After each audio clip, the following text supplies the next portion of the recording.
Good morning and welcome back to the main hall, the auditorium here, where we're celebrating the 13th Congress of Educating Cities. One of the threads running through this Congress is examples of inclusion in culture and performance in the city of Barcelona. Yesterday, we already enjoyed some of them, and today we shall do so again. We are now presenting the project Music for Inclusion. And I'll just tell you a little bit about who these kids are. Their name is Clams. It's a Catalan pop band comprising 12 pupils of the choir of the Special Needs School Mare de Déu de Montserrat, and also various musicians from Barcelona.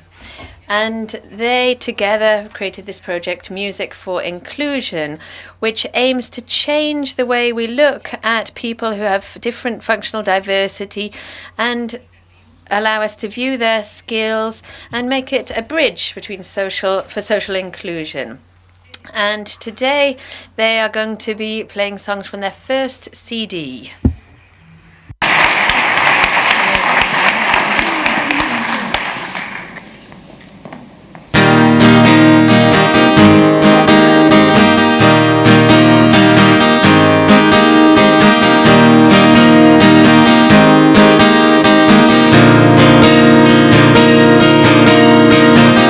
Vaig veure't sobre la cobert, lluies cap al cel.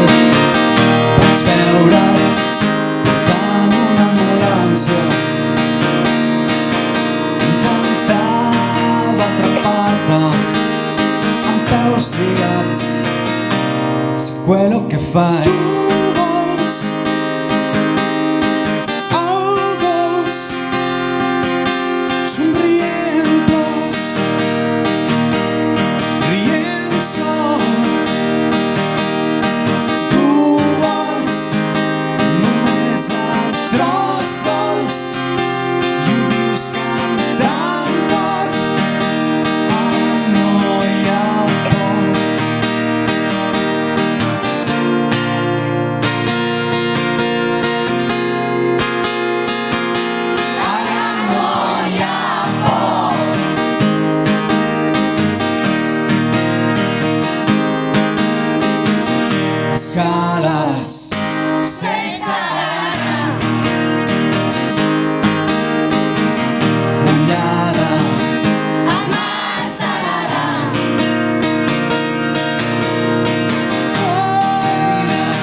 Bé, moltes gràcies. Thank you very much. As you heard, this is our first CD as Clams. You can find information about us on clams.cat. And we're now going to play our next song.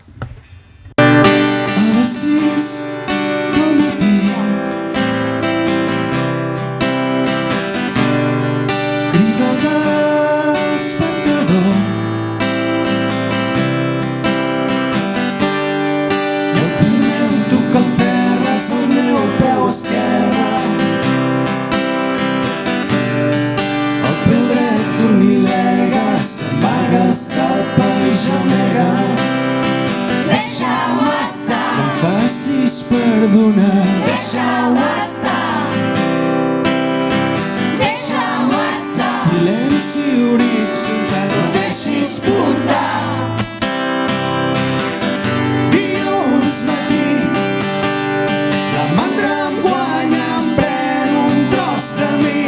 Saps que de bon matí ningú s'ha d'agrair.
Moltes gràcies.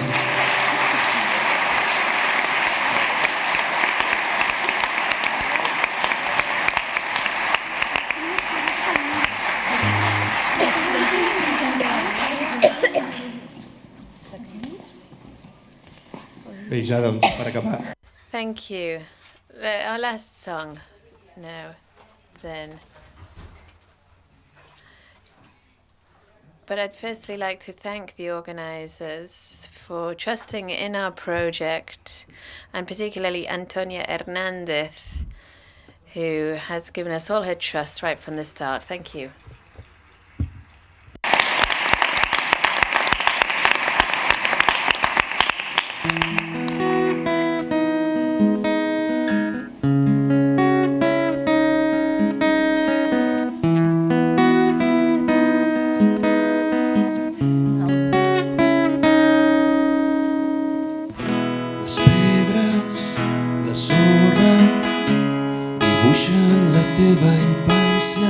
Vols tornar, no pots avançar. Mires, gemegues, ets com la prota d'un conte animat. Em fas viure en realitat. Xu-xu-xu-ru, xu-xu-xu.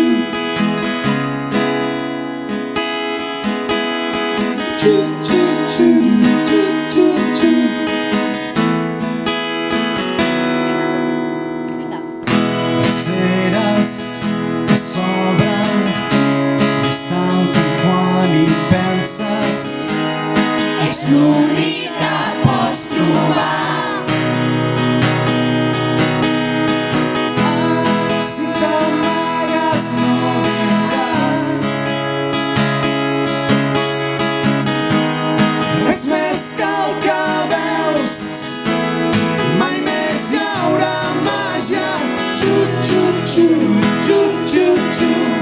Són els teus cabells envoltant la meva pell. Ulls oberts cercant el cel.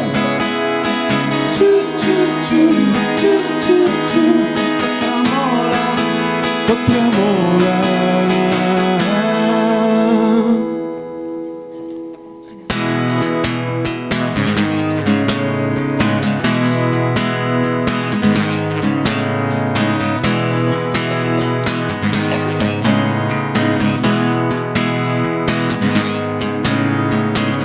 Això no és tan estrany. Són instants legals. Això no és tan estrany. Ens fa voler apropar-nos a l'espai.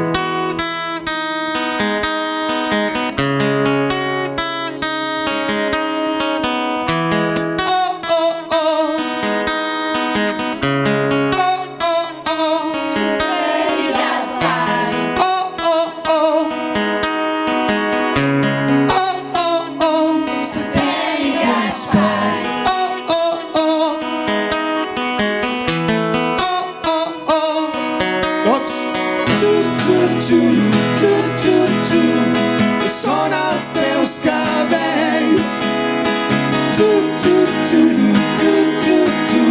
envoltant la meva pell.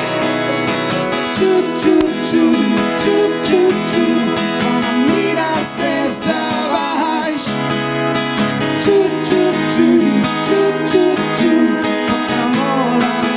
Tot tremola.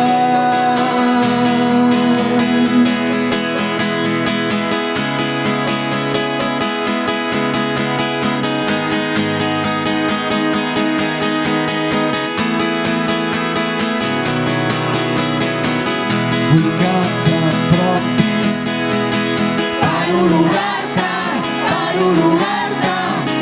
Vull que t'apropis Per olorar-te, per olorar-te. Vull que t'apropis. Per olorar-te, per olorar-te. Vull que t'apropis. Per olorar-te, per olorar-te. Moltes gràcies, us presento la banda. La Carla, la Eli, l'Helena, la Judit, la Maria, la Laura, Juan Carlos Luque, Mandola i guitarra, en Jordi Ribas a la guitarra, ja ho veu, l'Albert, el superballarí, l'Aina, l'Alicia, la Sara, la Bea. I sisplau, un fort aplaudiment per Margarita Rius de la direcció.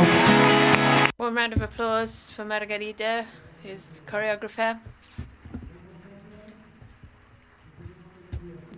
Thank you very much. Hope to see you again. And you can find us on clams.cat. Thank you.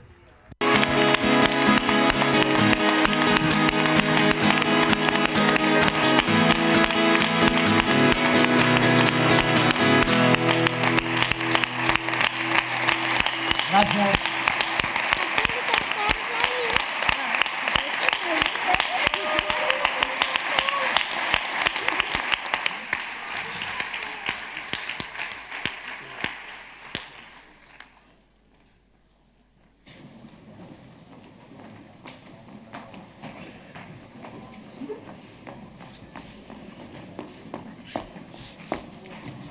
M'he emocionat. S'ha emocionat el que feu, Gràcies.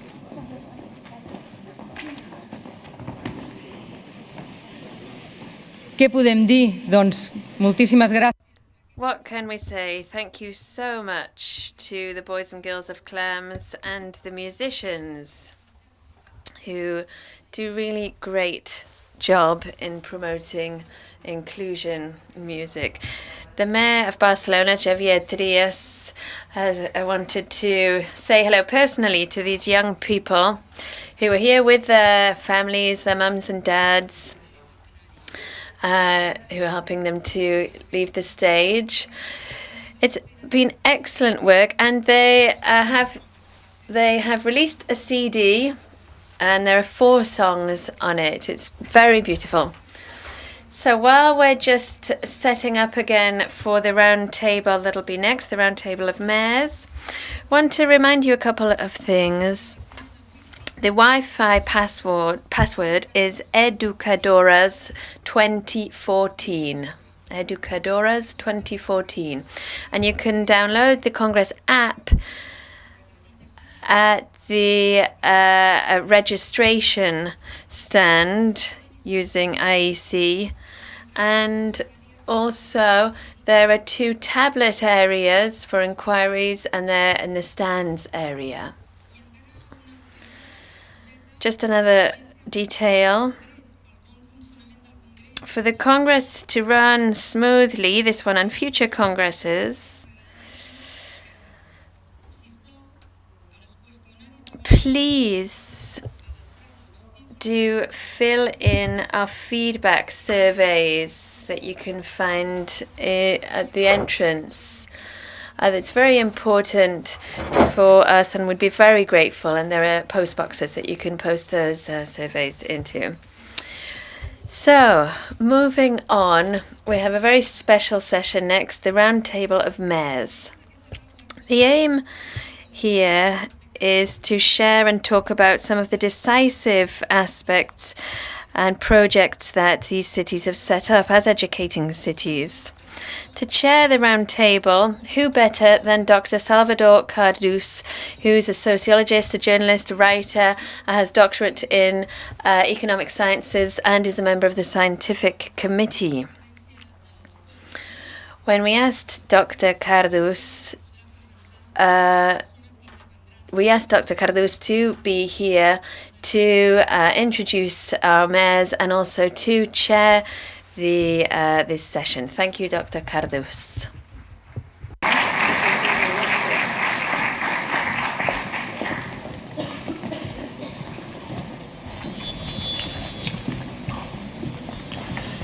Me han dicho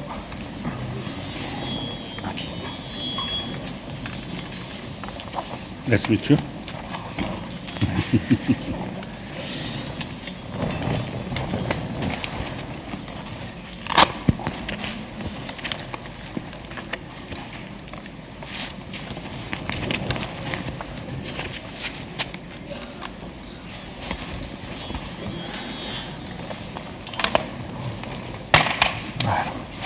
Molt bé.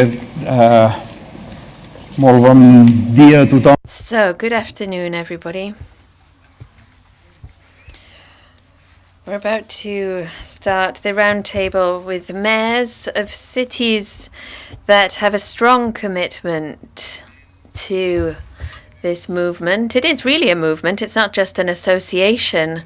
It's a movement of educating cities. When I started studying sociology, quite a long time ago now, we were told that there were 3 organizations that played a significant role in socialization processes, and they were the family, the school, and at that time the church also. Perhaps in our country, I think that's not, the church is no longer in sociology manuals. But what's interesting is that in those sociology books, you got those institutions there, but they never mentioned the city as one of the main instruments of socialization and therefore education. A city is the place where these relationships are forged, the relationships that we learn in other institutional spheres. What's different is that it's the space for civil and democratic relationships, and that's where it has such a strong educational value. We can say that a city is a space of virtue, where values are exercised, where we learn in practice, where what we learn becomes practical experience where we can set examples. And educating cities, the Association International and each of the educating cities are cities that are aware of the key role that the city plays in socialization and have taken a commitment to work with that proactively. We're fortunate to have here with us 5 mayors from cities who have made that commitment, who are aware of the significance of the city as an institution, as a space for education, and who can and will help us consider this from a practical perspective, from the perspective of their virtuous experience with education as its target. I don't want to go on too long. It's not because they don't have long CVs, but I want to give us more time here to the discussion. So I'm just going to give you a very brief overview, an introduction of the people here with us today. On my right, starting in this order, is Mr. Kyun Kyu Lee, who is the mayor of Jecheon. That's an industrial city, population 137,000. It's in South Korea, 2 hours away from Seoul. And Mr. Lee has had a number of different posts, but as well as being the mayor, it's worth noting that he has been the chair and member of the Korean Federation of Youth. I'll come back to that later, but that's why I thought that was interesting to note. Moving on, next is Mr. Pedro del Cura Sanchez, who is the mayor of Rivas Vacia Madrid, which has a population of 75,000. He has a degree in pedagogy, has a social education degree also. He has devoted to management and social intervention and community intervention with non-formal education through youth policies. And it's a well-known city, renowned city for their educating commitment and for the work that they have carried out with other Catalan cities, particularly Barcelona.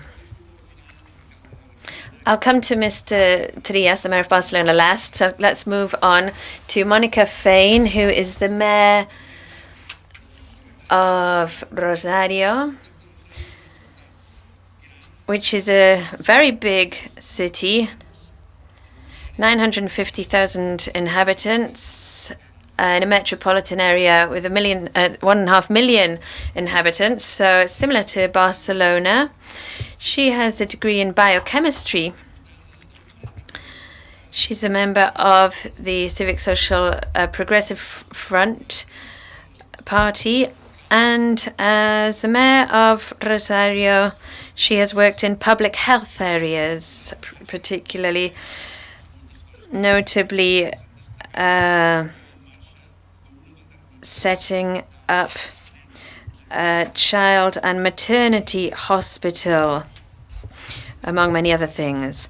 Rosario, of course, will be hosting the 2016 International Congress. So Barcelona will be handing over to them next.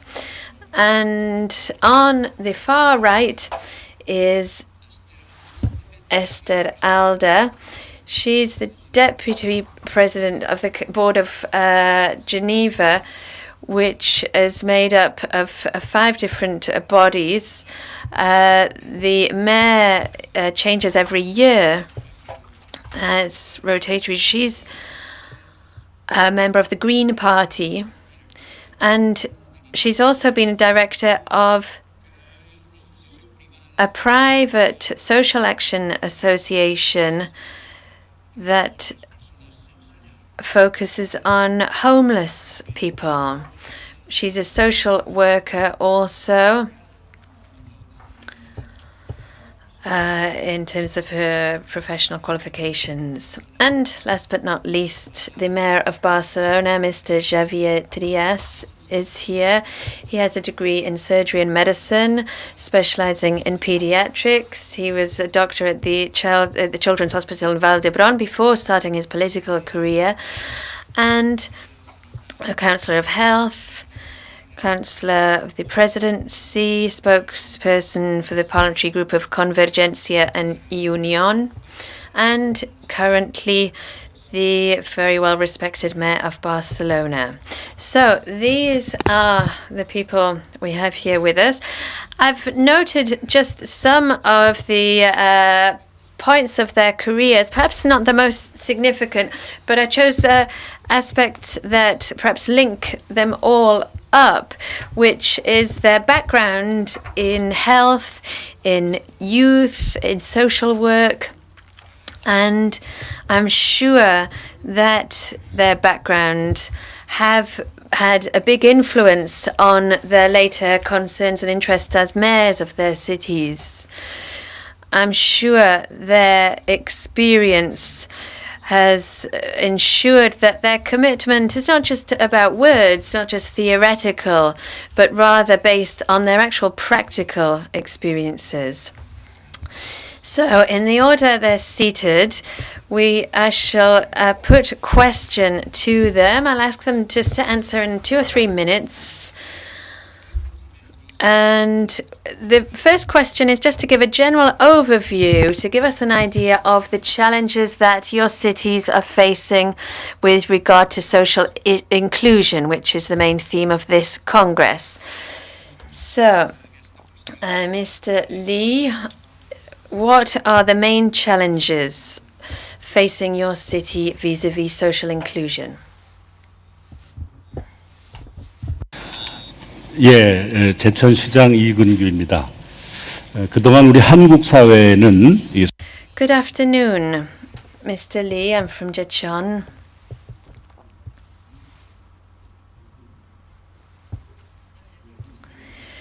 The main structure of the city, the government and citizenship, is very much classified from top to bottom. So the main job of Jecheon was to harmonize the classification from these two strong groups, these two major groups, and make a more balanced structure.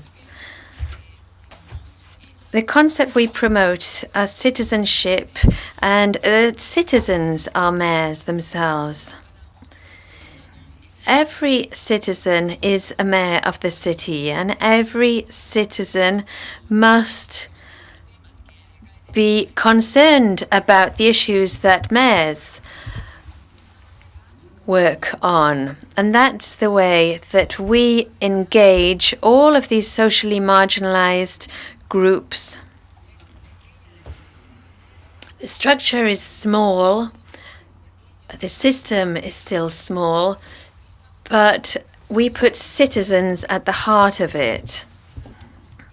And that allows us to detect people who are marginalized, young people, and the social needs that they all have. And working hand in hand with them, we can pinpoint issues that arise more easily. Thank you very much, Mr. Lee. Pedro, please could you answer the same question? Inequality is a structural issue. It's not something that just takes place in one single city, but it has to do with the country's issues as a whole. But it becomes manifest in cities, in specific territories. And that's where we have to have specific policies and resources. These are centralized in other authorities, but it's in cities where we have to make them concrete. For us, a lack of resources and powers and money is something we've tried to offset with a roadmap from the Mayor's office to organize the whole local community to meet 3 key targets, at least, that inclusion policies should show. Increase equal opportunities. Guaranteeing equal opportunities is a fundamental right, and we need to identify spaces of exclusion that exist not just in groups, but in fact of organization models. And by using public resources, we need to try and offset inequalities. Positive mediation, municipal intervention is vital in the budget. We need to accompany that with local district officers and with civil society through social movements that also carry out important additional actions and that are often pushed aside. And also, we need to overcome cities. We need to overcome the borders of cities. As I've said, this is not something that takes place in just one city.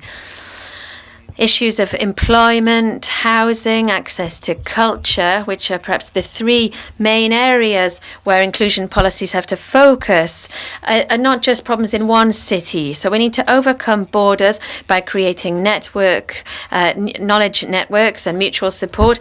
And this international and national association of educating cities is an excellent way of doing that, of sharing our information and our experiences, and to then have an influence on specific policies.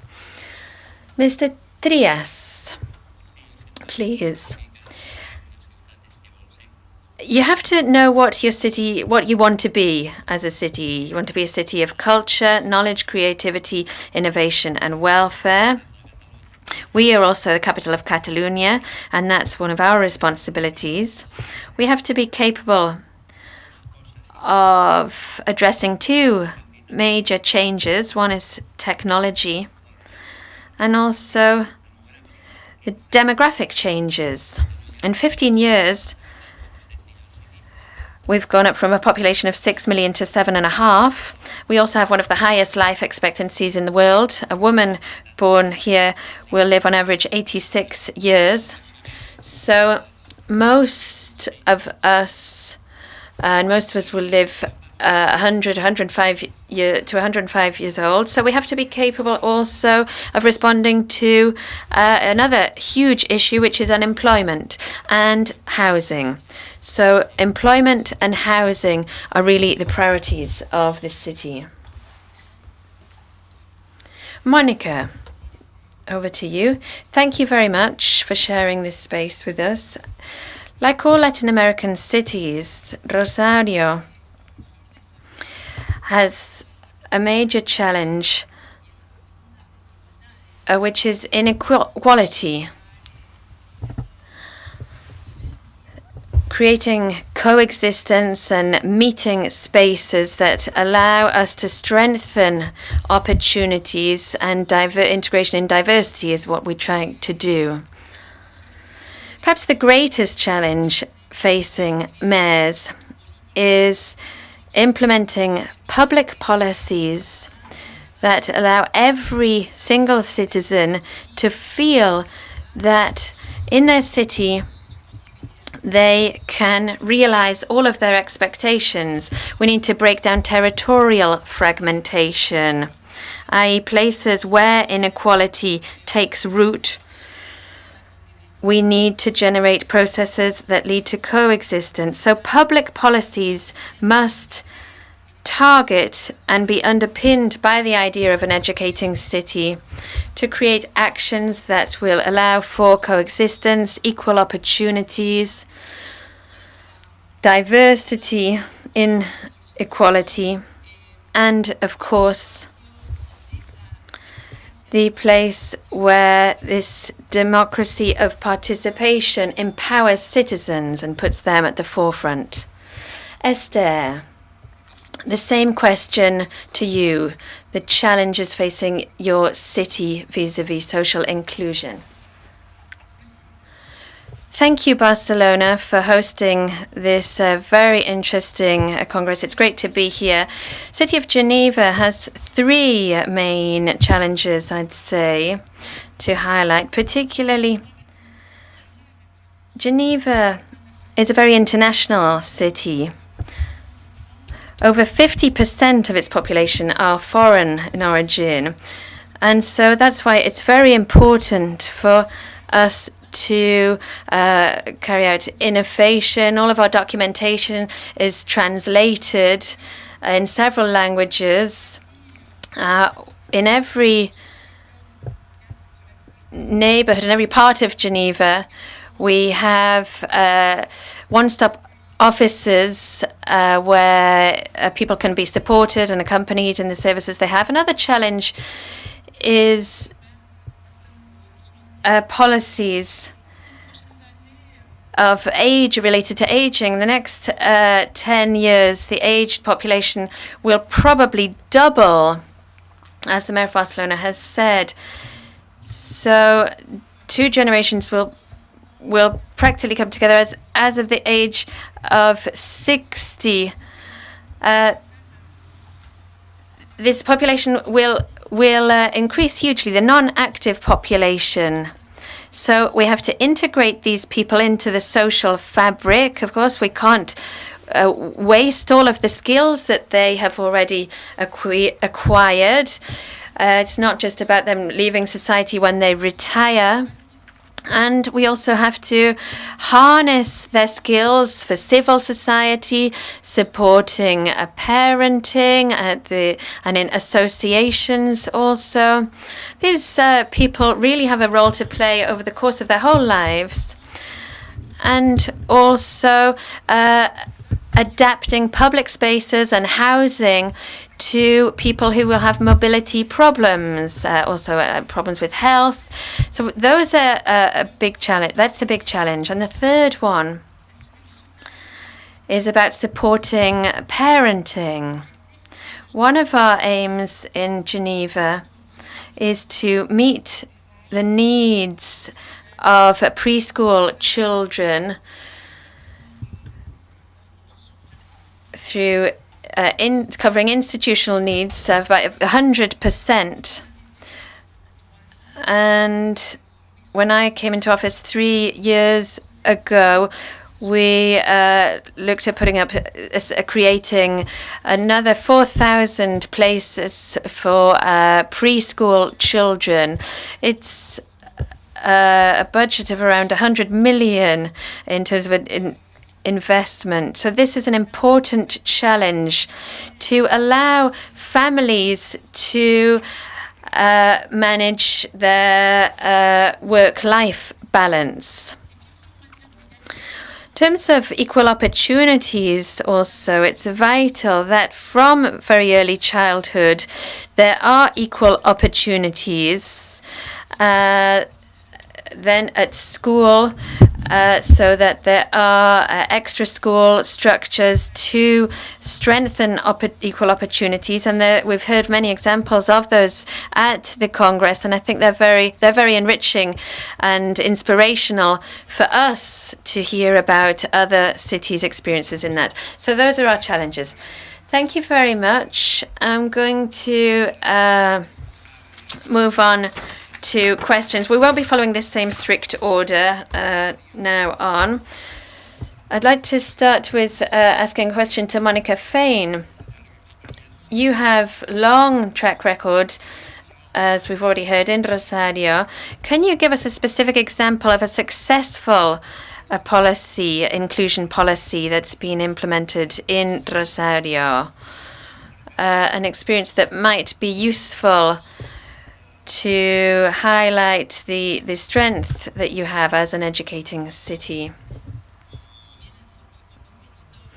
I know that I only have a couple of minutes, but I want to give you an overview. We firmly believe that learning takes place everywhere in this city, and all public policies have to be part of educating cities. So we've changed the way we look at public space. Public space has increased hugely in our city. It's gone up from 2 square meters to 11 in just a few years. And a public space really invites democratic meetings and social integration. And it's on the coast also. And it's places that are really used by citizens for development.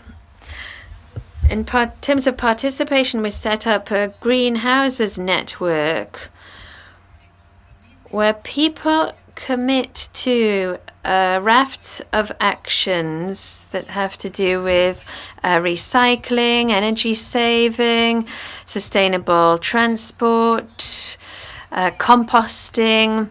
So this network of green homes, citizens are responsible for sustainability at all levels. So that's a really good way of linking citizens to this concept of sustainability. We also have a participatory budget that's being voted on at the moment, and we hope to get up to 100,000 voters of the projects that councillors have put forward, so that 14 to 16-year-olds play a key role in decision-making in the city that they're building themselves. When we think about accessibility also, in our bylaws, we make public and private spaces. We have to make sure that all of these spaces are accessible, so that people with a disability and others can access all spaces. We have these local nurseries also for flower growing, and we want everybody to be able to access those spaces, including people with a disability. Perhaps I just want to highlight one experience that I know you know that football is a passion in Argentina, and passion begins with children. Unfortunately, though, it starts off with this idea of very competitiveness. We used to have structures where 4-year-old children, striving to be Messi, were competing quite fiercely.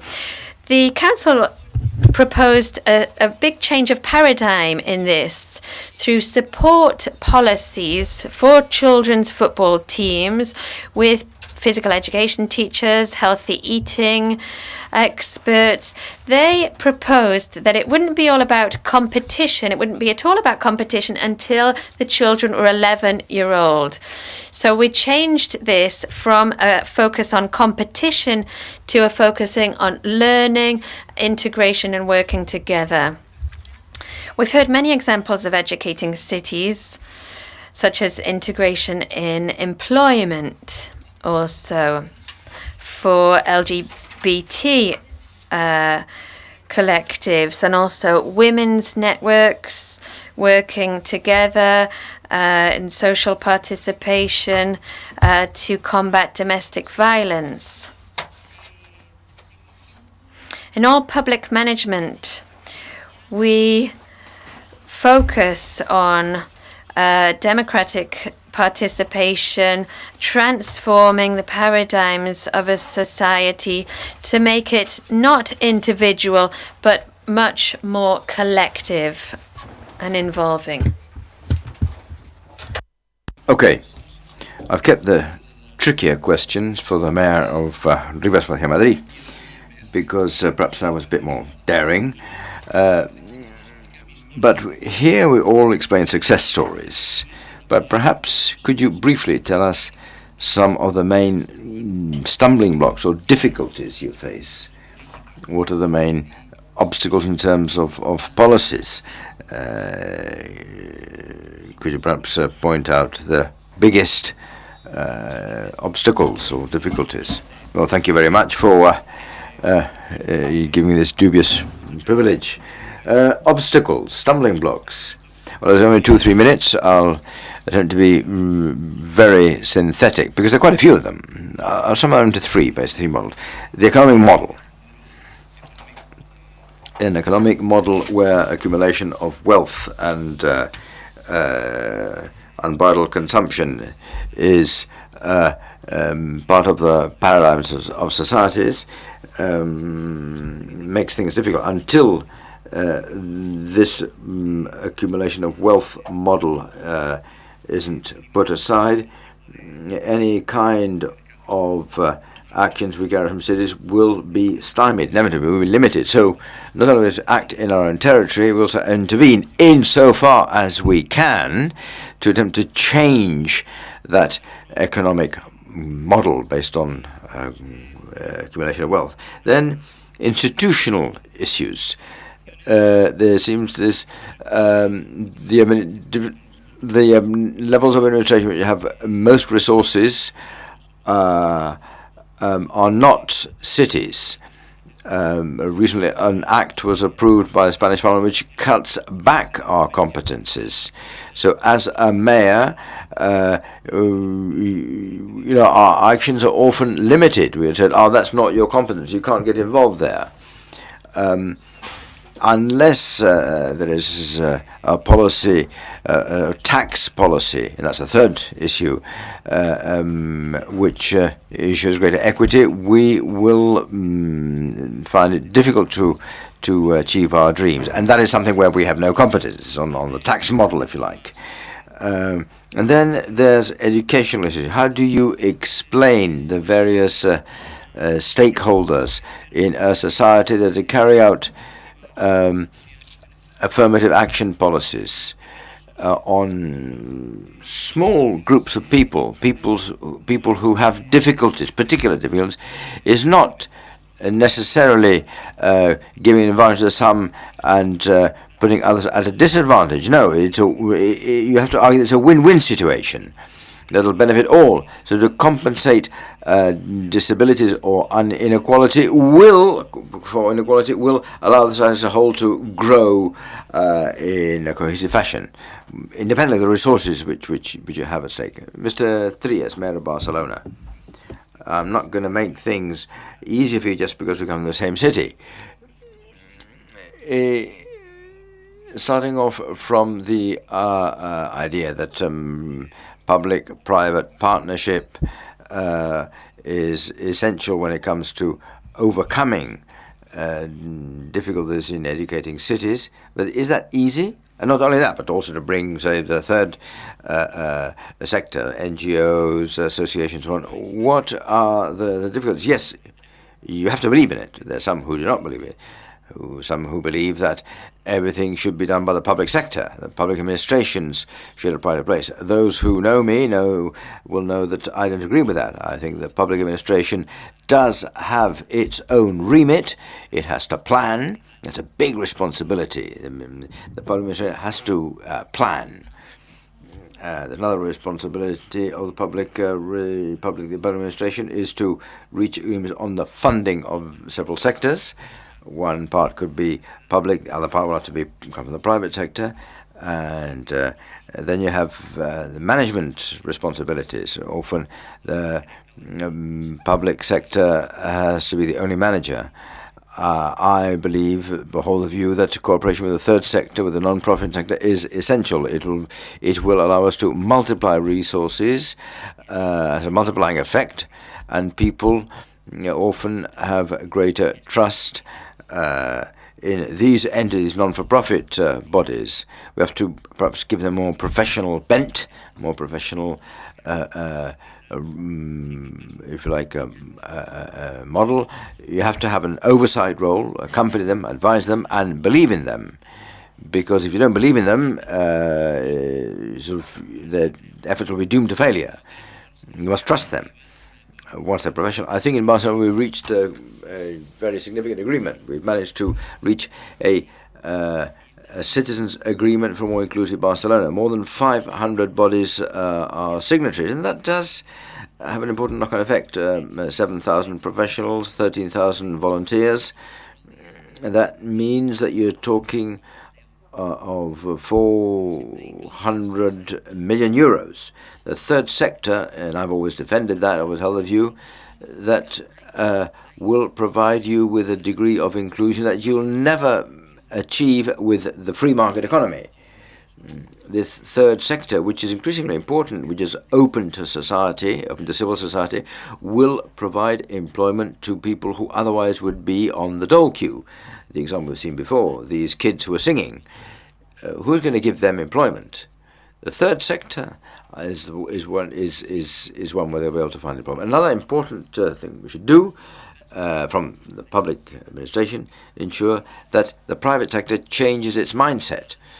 We in the City Council of Barcelona have approved a clause which will be of social responsibility, should be embedded in all our public contracts, which mandates enterprises which cooperate with public administration to carry out actions of social inclusion. This is the future, in my view.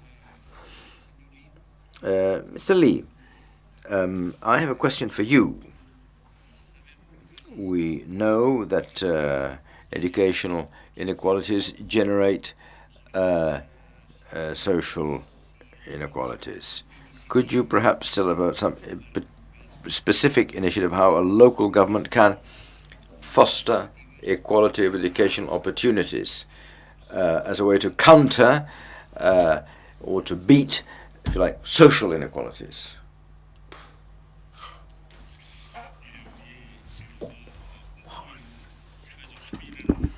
Okay. Hello. Well, let me see. We in the community have three main targets as our aspirations. Economy, basic economic needs which have to be covered. Second, health, so live healthily. And three would be live healthily, fulfilling our human potential. And all that could be achieved via a sound educational system. In the Republic of Korea, well, we had a civil war way back in the 1950s. Very brutal civil war, and if it hadn't been for the protection of the United Nations, we would not be a nation now. We enjoyed great economic development, and in 1988, finally, we celebrated Olympic Games, and thanks to your mayor, Xavier Trias, the mayor of Barcelona, after the 92 Games, got up, and there's a statue, in fact, to our Korean athlete who won the marathon. There's a statue to him, and so I'd like to publicly thank Mayor Trias for that homage. So, going back to South Korea, with the if you put Korea's development model, it has been based on hard work, discipline, and education. Education is essential. Education, thanks to education, we have levered ourselves up to the same competitive level, with the same competitive edge as other countries. At the time when our country was had been occupied by other powers, Zhejiang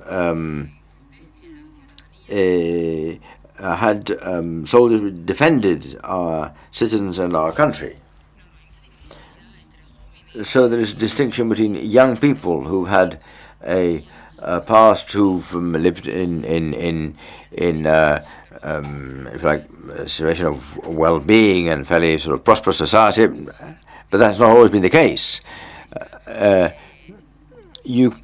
Economic development can only go so far. There will always be pockets of poverty, so we've set up a system of grants whereby involving or investing large amounts of money. We have set up a foundation, a trust, where these subsidies or grants come from, these scholarships, if you like. Students have to participate actively in the cities where they study. This support, which is not merely economic, should also involve support in exchange of greater participation.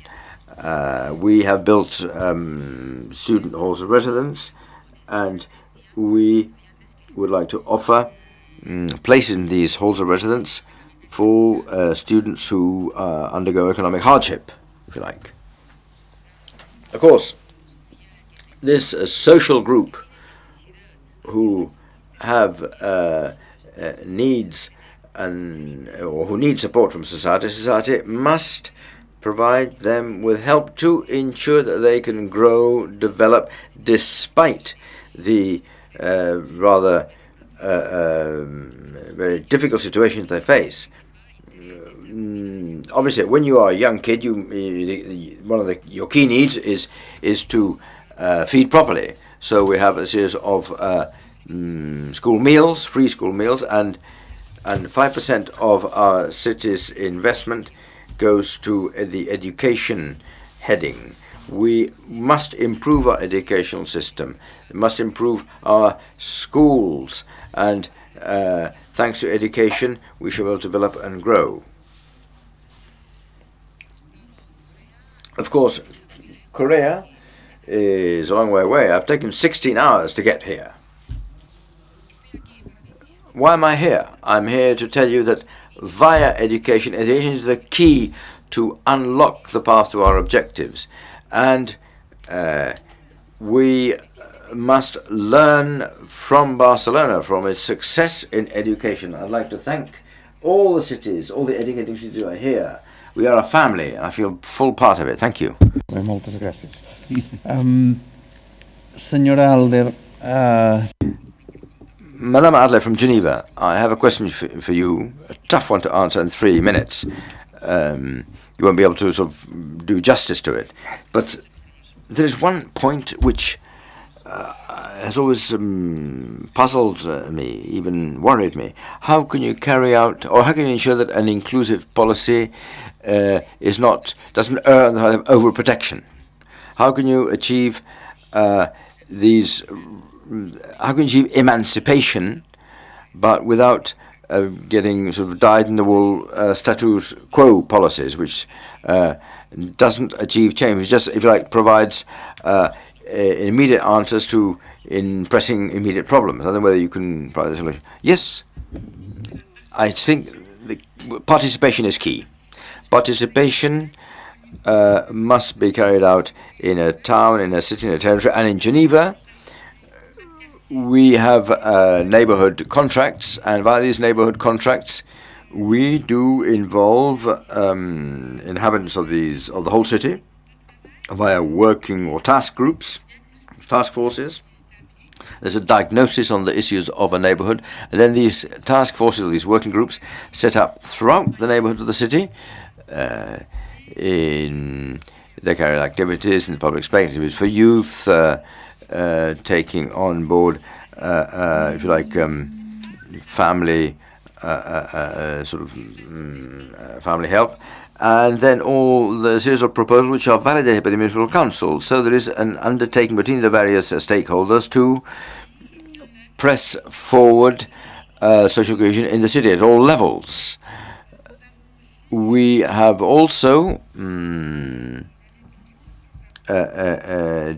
the year of the child in Geneva, diagnosed the situation of children's rights in Geneva. One right is to participate in the citizenship life. So we wish to include, via these neighborhood contracts, we want to engage in groups of young people who they were given a voice in terms of whether or not their needs and aspirations were met. Okay, of sort of playing areas for play, for leisure, sports, physical, and so on.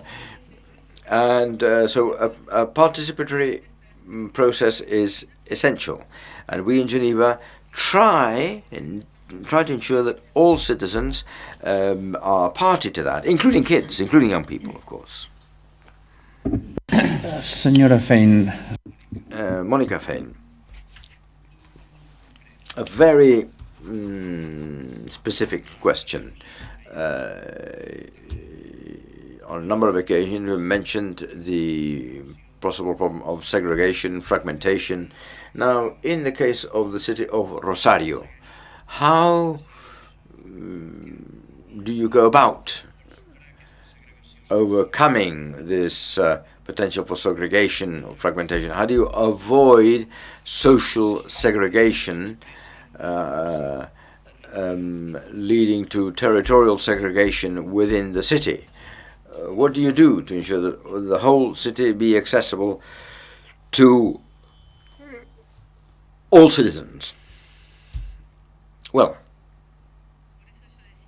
that's what I was saying, that most of our policies attempt to weaken fragmentation to ensure that cities become, as far as possible, less unequal, to ensure that there becomes harmony between that there be in each neighborhood cultural facilities. We wish to ensure that all citizens are active participants in social and citizenship life, including creative participation in a way that we can integrate into the different neighborhoods of our city the history of the whole city, including all levels of participation in the sector, to ensure that everyone feels a sense of ownership. We have to break down barriers, which are physical on occasions. That's why we work closely in breaking down physical mobility barriers. We attempt to improve public transport. We attempt to carry out integration of public facilities. Our Museum of Public Memory, which has a lot to do with the dictatorship we suffered, well, each neighborhood in the city, if you like, creates, if you like, its own historical view, and that is integrated into the city as a whole.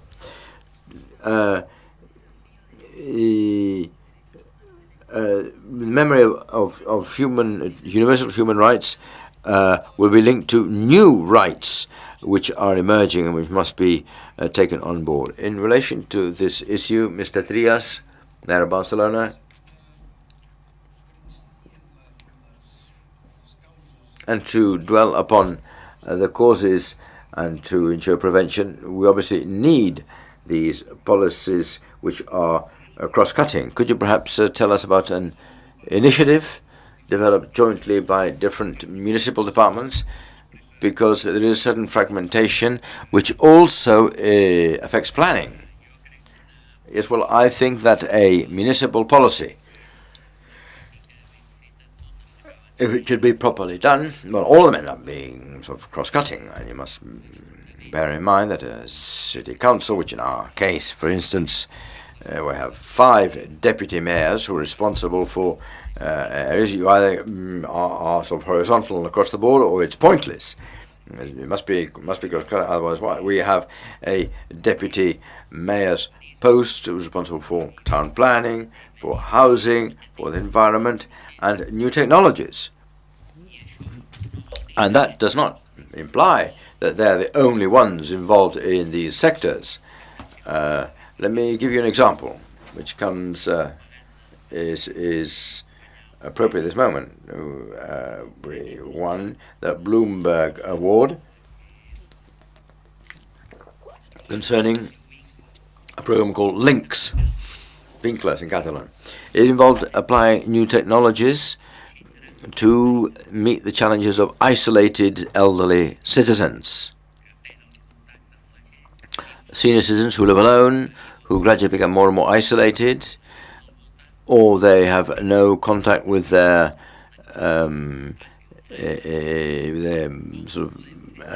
neighbors or family, and how can we ensure that people can not become completely isolated? How can they contact with others via new technologies? There's will bring in, join together people who are suppliers of new technologies and all the social workers. I've always said that the great revolution in our country after when we recovered democracy was to completely change our schools. Often we forget where we're at. We often are very, very self-critical, but there has been an immense change thanks to universal access to education. It really has been it has been a sea change. Anyone who comes here has guaranteed access to education, especially considering the massive demographic changes we've had in recent years. Of course, there will always be problems with people, but taken overall, it is extraordinary. And that's the only way to integrate people, via schooling. And it's not just schooling, of course. It's planning where the school should be, the town planning around it, how you program leisure activities for all,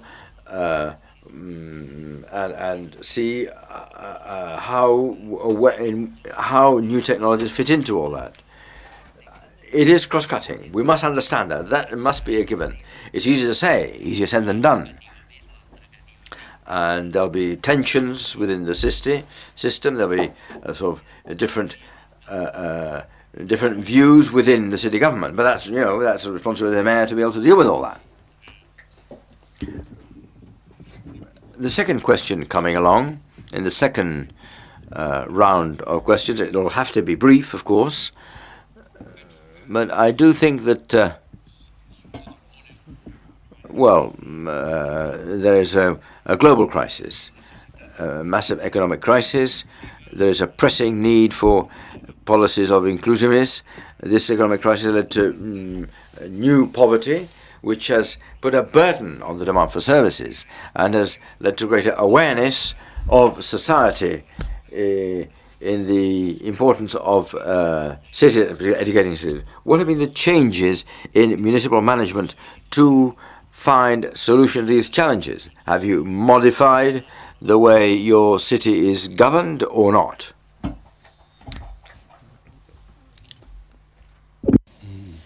이제 신빈곤층이라고 우리가 부르고 있는.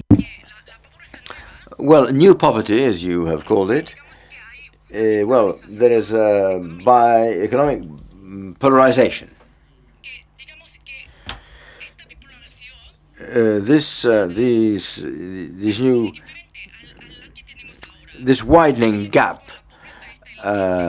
exists, but patterns are different. Now, people who are in the dole queue are poor. There are also people who do not particularly want to work. So therefore, we must create an environment where everyone wishes to work, and via this employment they will achieve self-confidence and a sense of worth, self-worth. This is, as well as being a psychological problem, also a social problem and an economic problem. It has to do with social citizenship. So via lifelong education, we can increase a feeling of self, sense of satisfaction, a sense of personal worth, if you like. And we have a center for long-term unemployed, and if you like, elderly women can go there, and older citizens can also go there. And if you like, getting a job is not just a question of public money being thrown at the problem, it's also a question of personal attitudes. And we are attempting to create employment for people with disabilities and for women. And via this kind of approach, we would like to create cooperatives and social sector enterprises to, if you like, make compatible the economic endeavor with these kind of social institutions.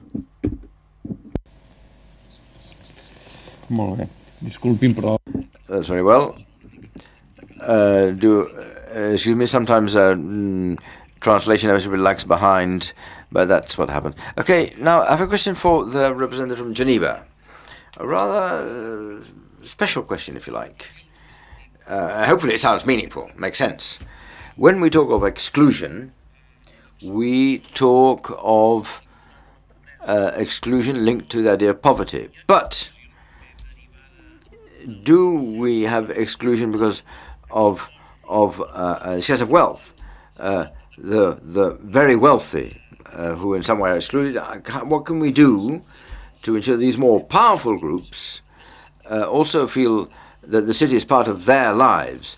I have seen cases or instances in our city of people leaving Barcelona to peripheral areas where you have people which are dormitory towns. It's often difficult to incorporate them to the city. They have no need to have anything to do with the city, but it's difficult to integrate them into the sort of the community. Are there policies thought for that kind of, if you like, self-exclusion, like at the top? Écoutez, alors effectivement. Well, let's see. You all know the brand image of Switzerland. It has a reputation of being a very wealthy country. And how can we get the really wealthy to be more involved in our city life? Well, not easy. There's a big debate going on in Switzerland to if you like, cut back tax breaks for these really wealthy people. We're taking them to Switzerland. Now, the really wealthy, I don't think they're part of our remit. I think public policy should have as its priority the more vulnerable and excluded groups, and our federal constitution states that. The strength of a community is measured by the care and attention it gives to the less favored in the community.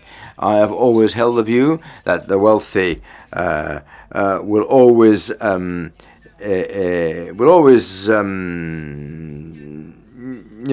it easy. They'll always land on their feet, so to speak. And our job is to provide for the less favored. And of course, there are many tax breaks which exist in a globalized world, which are much easier to find these various loopholes.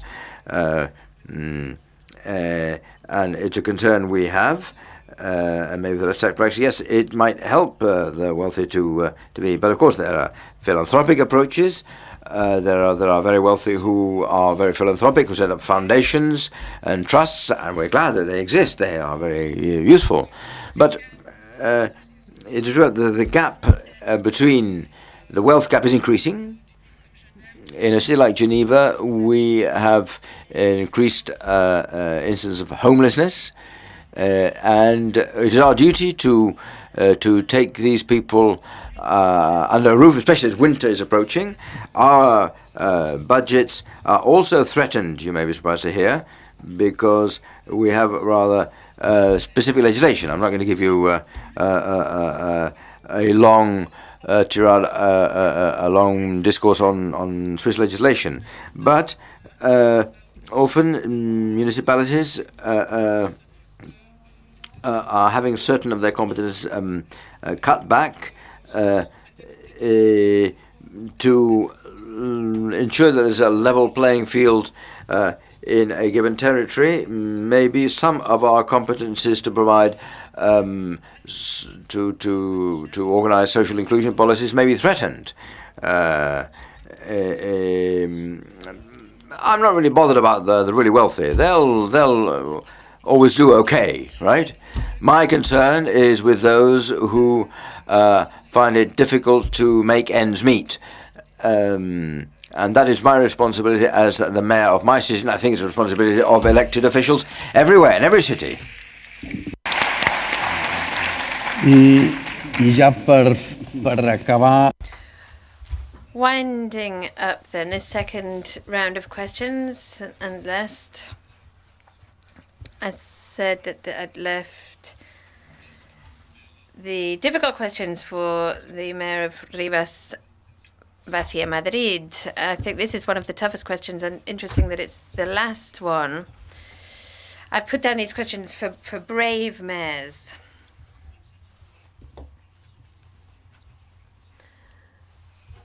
We've heard already that we're starting to come upon voluntary social exclusion, self-exclusion, both individually and collectively, sometimes through alternative movements, homeschooling, for example, the Ocupa squatters movement in Spain, people who vote out of the school system. So people who have chosen to opt out. Should we respect that choice? Are there any limits that we should put on tolerance to this type of voluntary exclusion, which might cause problems for the life of the city? Thank you. I love that question. Yes, we have to respect it. Certainly. I don't believe in this idea that my freedom ends where the other person's freedom begins. My freedom begins with the other person's freedom. And this is how we build societies that are linked in diversity. We have very diverse, diverging societies, and we must respect that. And what's more, almost all movements and spaces that have brought about transformation has been outside the system. States alone have done little. They've caused few revolutions and little social change. Education is a key example here. The other day we paid tribute to Luis Gómez Llorente, a socialist teacher who maintained that public school isn't state school or private school. Public school is a school that belongs to the educational community. If public schools don't belong to the educational community, then we have a problem. And I support that idea. When I go back to past educational experiences, Ferrer i Guàrdia, for example, was key in Catalonia, but Maluja and other experiences that can give rise to very interesting change processes, then it's clear that they can bring about change in the official system if they have a space to do so. So, of course, yes, respect, acknowledge, incorporate diversity, and assign resources to them. I think that's vital. As to limits, well, yes, of course, there are limits.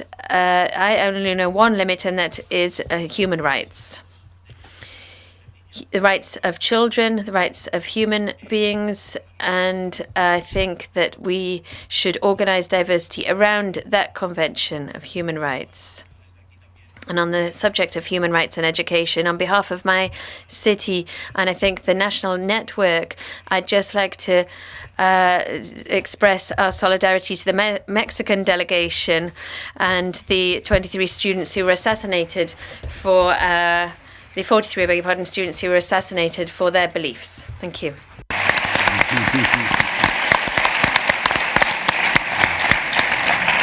Molt bé, hem arribat al límit del... Okay, so we've come to the limit of our time. Organizers asked me to just do a little recap. It's not easy. I'm just going to highlight a couple of points. Obviously, they're partial. We've heard of some of the relatively new and upcoming issues in social inclusion, which are strongly linked to demography, the aging population. We often think about children very much, but in European societies at least, the aging population is really growing in importance on our agenda for educating cities and in general, and that will require special attention. Of course, we mustn't overlook young people and children. But these issues linked to broad demographic changes will have to be factored in, and soon. We've been talking about social fragmentation and various debates and the difference between fragmentation and diversity. How do you distinguish between those two concepts? To what extent WASMI respect those two issues and how they interlink with each other, and there are major challenges in our complex societies related to this. We've heard of various barriers, main barriers, which of course go beyond the city's boundaries and the economic model that is imposed that the city can't really do very much about. And in Spain, there is a problem, of course, of local powers in local government.